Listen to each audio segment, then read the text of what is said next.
One day, a gamekeeper from Highland, Scotland decided to check a crow trap set near the trail. Not without reason, he'd noticed some movement. Looking through his binoculars, the gamekeeper saw that 7 crows had been caught in a wire cage. He mentally noted that he'd need to kill 6 of them soon, leaving 1 as bait, but just then his wife called and he had to rush home. He came back to the spot just 40 minutes later, looked at the trap again, and suddenly realized there was no movement anymore. The gamekeeper thought some kind-hearted tourist might have found the cage and set the birds free, but when he got closer, he realized tourists had nothing to do with it. The cage was indeed empty, only a pile of feathers and 7 pairs of feet remained. Just 40 minutes had been enough for someone to pull off that kind of massacre. Later, it turned out that a bird known in Europe as the King of the Sky had been inside the cage. It left nothing but feathers and feet. And that very scene would one day inspire an idea that would send thousands of eagles into battle. But before that happened, the crows would manage to turn an entire country into a battlefield. The gamekeeper had no idea he'd just witnessed one of the strangest hunts in history, and decades later, similar footage would start to appear again, but on another continent. The number 1 predator.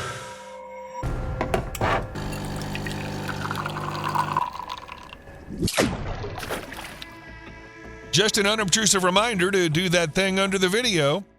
But before we figure out what kind of creature we're talking about, we first need to understand what exactly India's problem is. So that's where we're headed, to the very north of the country, to the village of Sumela near the town of Shivpuri.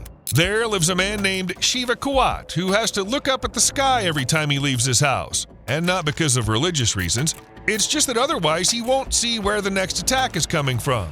All it takes is a few steps away from home and crows swoop down on him from above. Sometimes it's one bird, sometimes a whole flock, but it's always a brutal assault. Claws, beaks, rage. For the rest of the locals, it's daily entertainment. They hang around his house and wait for the next crow attack.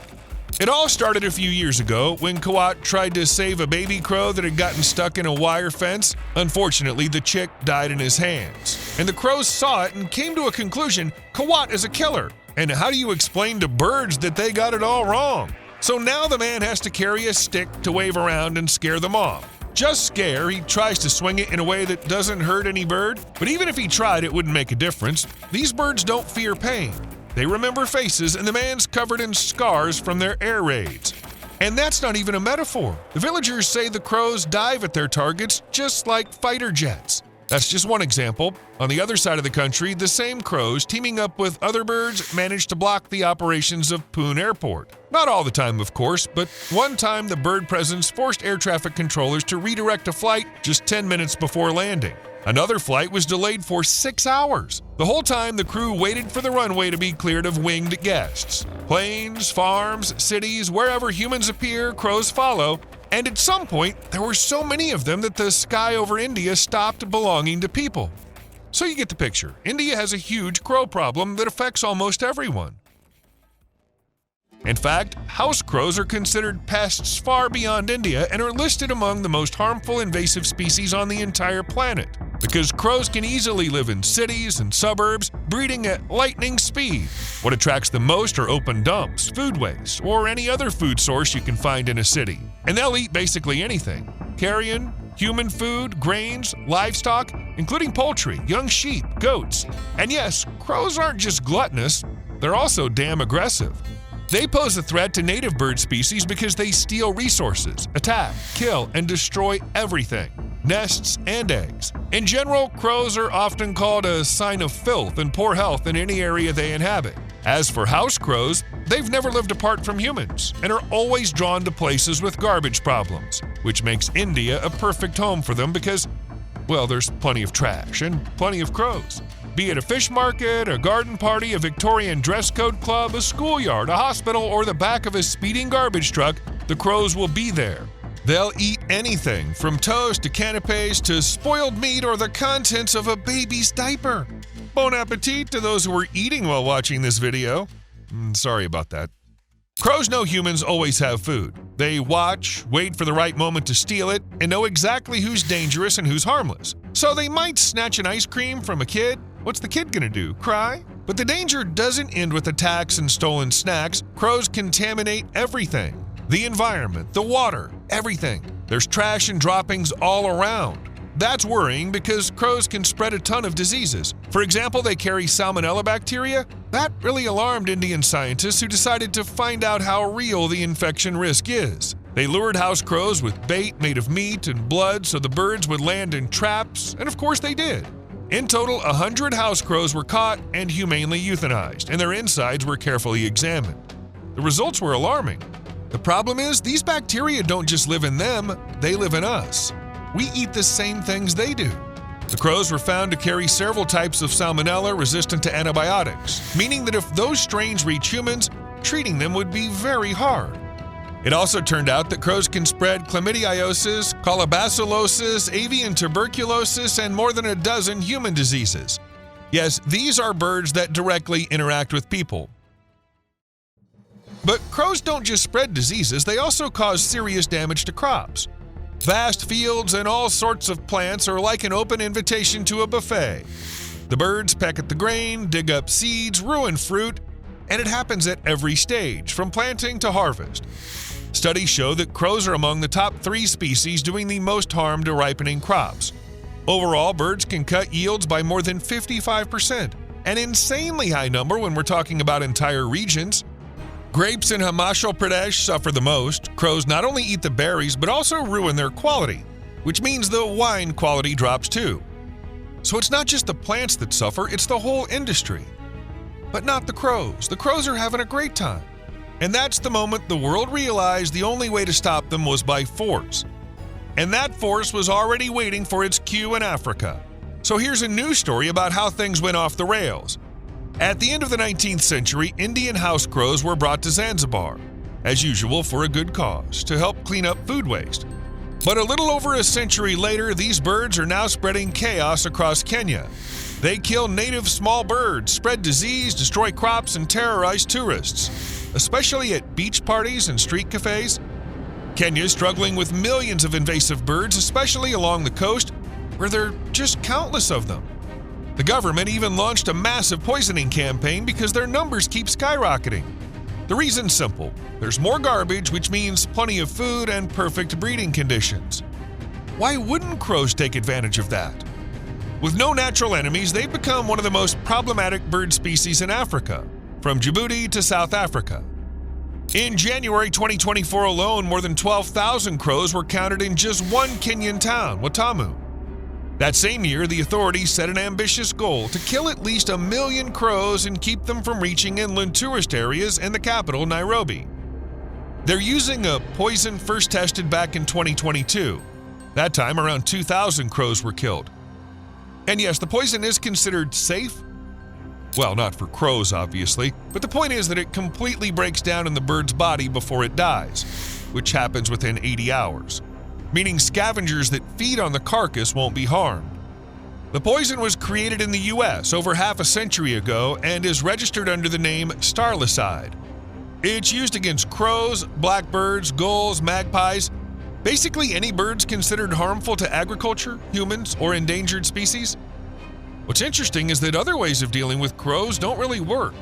Sure, there are traditional methods like loud noises, chemical repellents, and good old shooting. But Indian farmers admit that these are either too expensive or expensive and not particularly effective.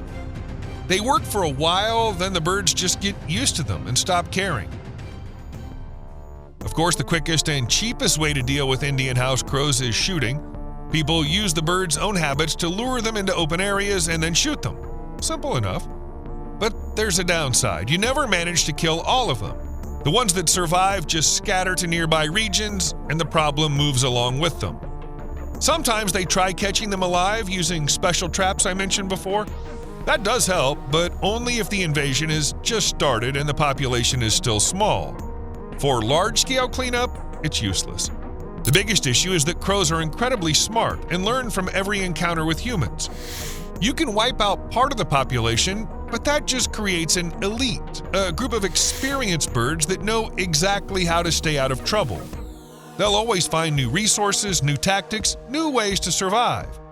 Crows are, in fact, masters of strategy. In Davis, California, researchers noticed that they even picked the right height to drop nuts from. They drop hard black walnuts from higher up, softer English walnuts from lower down, and precisely onto asphalt so they crack easier. What's fascinating is that they adapt to the situation. If there are few competitors around, the crow flies higher. No one will steal the prize while it's flying back down. All this proves once again that crows aren't just birds, they're insanely clever creatures that can make decisions, analyze risks, and act accordingly. Has anyone ever suggested they try trading stocks? And that's not an isolated case. Corvids in general are famous for making caches, not only of food, but also of stones, sticks, even shiny trinkets. For example, the Clark's nutcracker, a funny gray bird, hides more than 30,000 pinyon pine seeds every autumn in thousands of spots, and it finds them again in winter, even 9 months later. It remembers the positions of trees, rocks, and other landmarks that stay visible under the snow. That's just mind-blowing. I mean, I sometimes forget where I left my earbuds after 5 minutes. Kinda humiliating to have a worse memory than a nutcracker. There are similar observations about house crows. One student noticed how a crow hit a piece of meat while the rest of the flock was distracted. Later, it came back for it. And even though the meat had dried out, the crow didn't seem to mind. You see what I mean, right? That's not just great memory, that's almost human behavior, with a clear sense of social interaction within the group. Crows know how to think, wait, and seize the moment, which is exactly why they learn so quickly how to outsmart any traps humans set for them. And they never forget the person who wronged them. Do you remember that poor man from India who tried to save a crow chick, but it died anyway? When rumors about the crow's revenge began to spread, a local journalist came to see Kawat to find out whether the story was true. He'd never dealt with tales of vengeful birds before. Usually it was about vengeful cobras or elephants.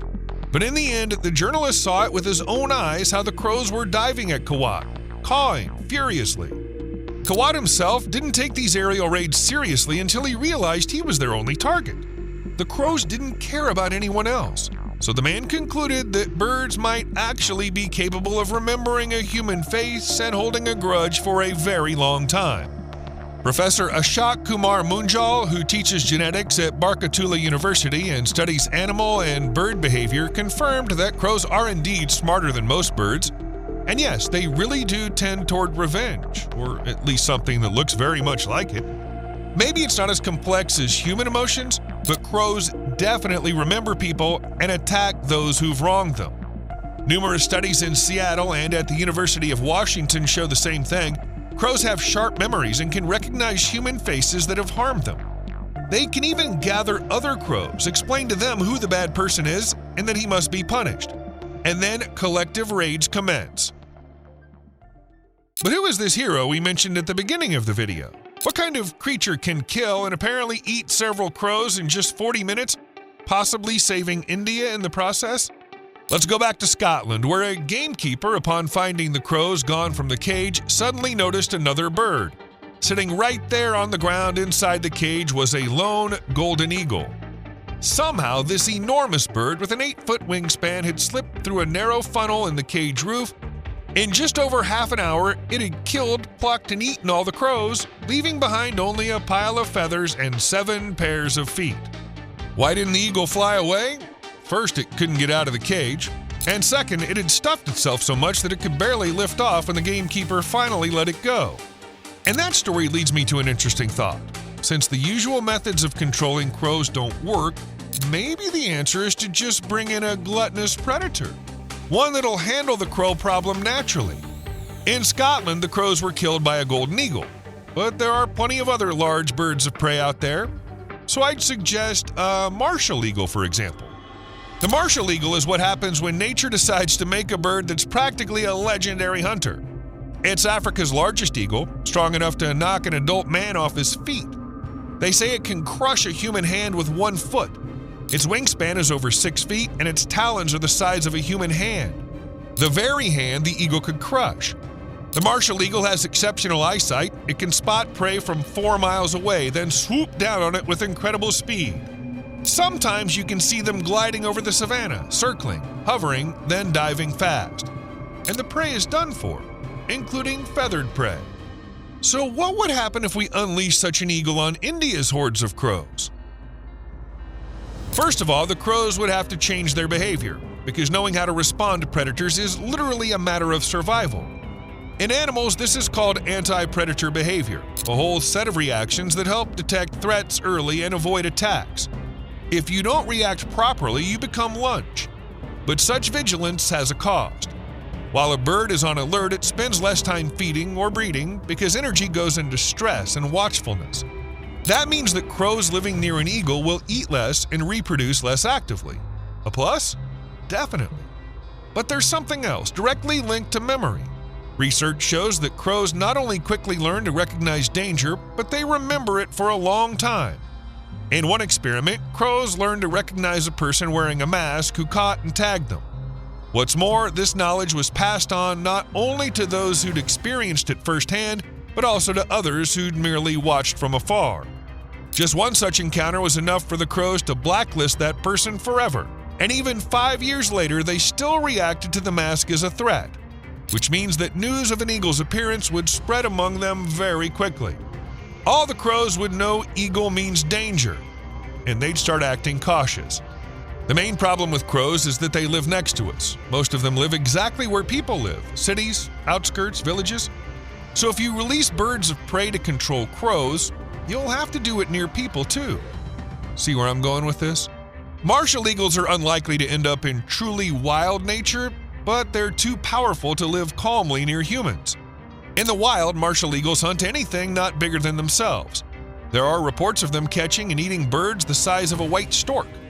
In some areas, their prey includes hyraxes, small antelopes, impala calves, monkeys, domestic goats, and lambs. Sometimes martial eagles attack predators, although they probably don't check what sort of predator it is: mongoose, serval, jackal, snake, large lizard. Meat is meat. So martial eagles eat anything they can catch, but they especially like feathered game and domestic fowl. They ignore carrion unless it's a dead lamb they pick up. With such an appetite, any living creature of the right size is at risk. We've already talked about harpy eagles. Like martial eagles, they're among the largest birds of prey on the planet. And yes, in theory, both a harpy and a martial eagle could swoop, strike with their talons, and kill an adult human. But there's no evidence this has ever happened. With children, it's a different story. In 2019, in Ethiopia's Somali region around Gashamo, a martial eagle attacked children. One child died. 2 others were seriously injured. The bird was later killed. Some say it was shot. Others say a teenager managed to fend it off with a stick and finish it. It's still unclear whether it was a defensive attack or the eagle was hunting, but the fact remains, these birds can attack people and can kill them. Living next to them, frankly, is not great. In 2008, there was footage of a martial eagle attacking a lion cub. And that wasn't the first time. A golden eagle has enough strength to lift a cub into the air, and whether it's a predator or not doesn't matter to it, as I said. The last such attack on Simba happened in 2023. And in this photo, an adult martial eagle sits next to a recently killed baby of an African wild dog. From all this, you can conclude that any urban animals like dogs or cats would also end up on its menu. In short, voluntarily bringing a martial eagle closer to people is clearly a bad idea. Besides, it might decide that crows don't interest it much and go for bigger prey. The problem is that crows aren't shy. They fiercely defend their territory, especially in summer when the chicks appear. If a bigger bird, say an eagle, shows up, then it's almost guaranteed to provoke an attack. Scientists even joke that crows have a Napoleon complex. They don't care about the enemy's size. What matters is that it invaded their territory. Serves them right. One researcher compared it to a dog chasing a car. It runs at full speed but has no idea what to do if it actually catches up. History doesn't say whether the researcher had clown makeup and a desire to kill Batman. Hit the like button if you get the reference. But the point is that crows fly at an eagle, scream, dive, sometimes peck its back. In short, they do everything to drive it off. There's an explanation for that behavior. Bald eagles, for instance, don't mind eating crow chicks, so crows learn from an early age who their enemies are. Even in the nest, they hear the alarm calls of their parents and see them drive off hawks and eagles, and they remember it all. As a result, if one crow in a flock spots a predator, it simply perches in a visible spot and calls the others for help. Within a minute, a flock joins in and attacks the eagle like a whirlwind of talons and wings. Very often, the eagle has to retreat. So the idea to bring in the martial eagle looks neat and clever at first glance, In practice, there are too many downsides. And we haven't even considered how well the bird itself would survive in a city. What if it survives too well and the martial eagle becomes a harmful species, like crows did in Africa? That doesn't mean the idea of biocontrol should be scrapped completely. It just needs, well, a different implementation. Trained eagles instead of wild ones. Something similar already exists, for example, in Portland. Professional falconers and their specially trained birds patrol the city, scaring crows away from dumps and farms. But that's in the warm season. In winter, you can see crows even in the city center. And then trained falcons come to the rescue again, flying over dense urban blocks and chasing whole flocks of crows. It only took a few months of targeted falconry to transform the city. Thousands of crows used to crowd cornices, trees, and statues, filling the air with deafening cawing and covering everything with droppings. It was, let's be honest, it was simply disgusting. That's why the nonprofit Downtown Portland Clean and Safe, which handles cleaning and safety in downtown Portland, turned to falconers. Just so sidewalks would need washing a little less. And now it's different. In winter, the falcons make rounds over several blocks, enough to scare the crows into moving elsewhere, usually to green zones or parks outside the center. This service is used only from October to April. In that period, crows are most active and form large roosts. And by large, I mean around 15,000 birds in one place. Imagine how much mess that makes. Falconry proved super effective, and not only temporarily, because crows quickly learn which areas are dangerous and don't return. What's the point here? That same approach could be used in India and Africa and elsewhere where crows have gotten out of control. You don't have to bring wild eagles from somewhere and release them in a new place. Too many risks, and it's expensive. Instead, it's enough to find a trained eagle or a trained falcon or any other trained bird of prey to patrol an area and chase crows. You could even hire a whole team of falconers to move through cities scaring crows away. Moreover, the seeds of this simple technology already exist. In the southern Indian state of Telangana, the police use trained birds of prey to take down drones. The bird's task is simple: protect VIPs and large public events from possible aerial threats. A special unit called Garuda, after the mythical solar bird from Hindu legends, was created for this. Training took more than 3 years, but now 5 eagles serve in the unit, and yes, they are part of the local police. This is the first and only unit of its kind in India, and only the second in the world after a similar program in the Netherlands. So the country already has specialists who know how to train eagles, and there's an understanding that these birds can be genuinely useful. All that's left is to guide the idea in the right direction. You owe me a like. See you later.